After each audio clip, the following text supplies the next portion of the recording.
Chair, first I want to take this opportunity to thank this committee uh, for helping highlight some of the issues that we have with this agreement with as a people of Nairobi. As you've rightly stated, the governor, our role here is to protect the interests of the counties and their governments. Your government, I will protect your government even though I did not vote for you. And it doesn't matter who is in the office. It is a responsibility of the Senate to protect that government. Governor, you have seen yourself. We can argue about subjectivity or objectivity of public participation if it has happened prior to a project or prior to an agreement. But it is honestly an objective mishap for you to enter into the agreement prior to participation of people being undertaken. That is an objective criticism that it has been done before. If you did it before and then people were ferried or people affected opinion, that is a subjective conversation that can be had. But you must admit that this agreement is fraught with very serious legal landmines. And when we say these things, it's not to say we don't want the money. Governor, you have thrown the challenge to us saying, when we pass the county government's allocation, we should include this 80 billion that the president. How are we supposed to know that the president was willing to give us this money, or that the national government had this money for Nairobi anyway? It arose from conversations that you had. And unfortunately, the problem we are saying we have is that those conversations were private conversations. We were not privy to those conversations. If it were me, I would give proper advice to the president and tell him, oh, by the way, if that money is there, please let us put it through the additional allocations and we will still get it. And the money comes straight to your government, for you to be able to do these things. Some of us still believe that the Nairobi County government should still collect trash. Because this one is an admission that we need Musalia supervising collection of trash in Nairobi, which is what doesn't sit well with many of us. I want to dissuade you because, Chair, just let me point out that we actually are age mates. We come from the same generation. And we want a different conversation in this country. I want to dissuade you from these arguments of bora tumefanya. Talanta Stadium is there. It doesn't matter whether the Auditor General was, the Auditor General has raised questions, whether the AG was consulted with the public procurement laws were followed with. I understand also the exasperation of our people. Our people don't care which level of government has built a bridge if the bridge needs to be built. But as a generation, we want to raise the bar, Governor. It can still be done through the law. And this is the demonstration that I wanted us to do. As a Senate, this is the advice that we're giving. Governor, this thing is fraught with legal landmines.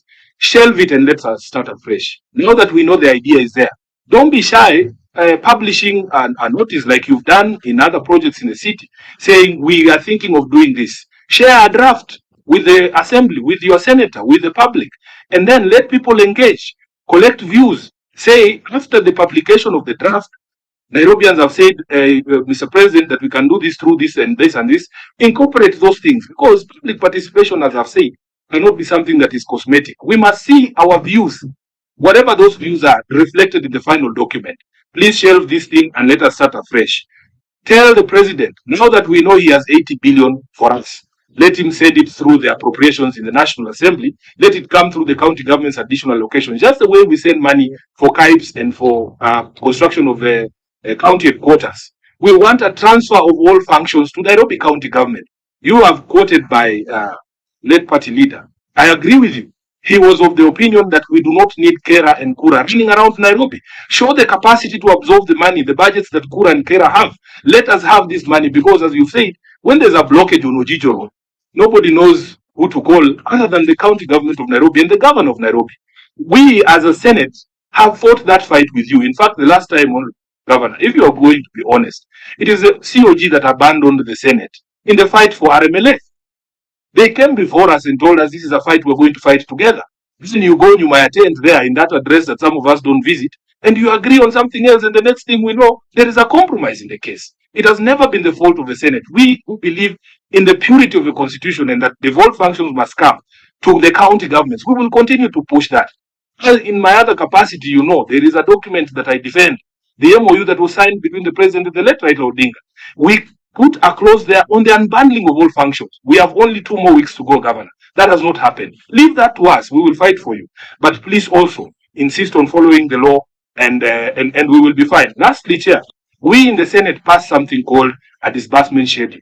It is one of the most useless pieces of legislation that we engage in passing as a Senate. I have protested even on the floor of the House because the National Treasury never follows this disbursement schedule. Let us fight that fight for you, Governor. We understand that some of the problems that we face in the counties is because it is unpredictable. You can't know. Your finance officer there cannot know when the money is going to come in. We in the Senate say 15th of every month, Treasury must release all this money. We have a man in Treasury who, anyway, I don't want to go in that direction. But we have argued as a Senate that the National Treasury sometimes believes and behaves like it is a national government treasury and not a treasury that is supposed to fight and serve all levels of government. So we will do our part, Governor, but please, it is possible to govern this country in accordance with the law. Let us not have this policy of the end justifying the means. That is the reason why the Constitution exists. It's not a stumbling block. The Constitution is not an what is it called? It's not an obstacle or unnecessary, what is the word? It's not an unnecessary impediment to the achievement of progress. In fact, every single thing that we do has to be done in accordance with this Constitution. So with those many remarks, Governor, I want to advise you that it is possible for us to achieve what we want to achieve. Now that we know that money is there, allow us to get it for you in the most legal and constitutional way. Otherwise, with these challenges in court, without public participation, many projects and things have been struck down on that account alone. And I can tell you that you are looking at that very prospect. I thank you, Honorable Chair. Okay. Okay.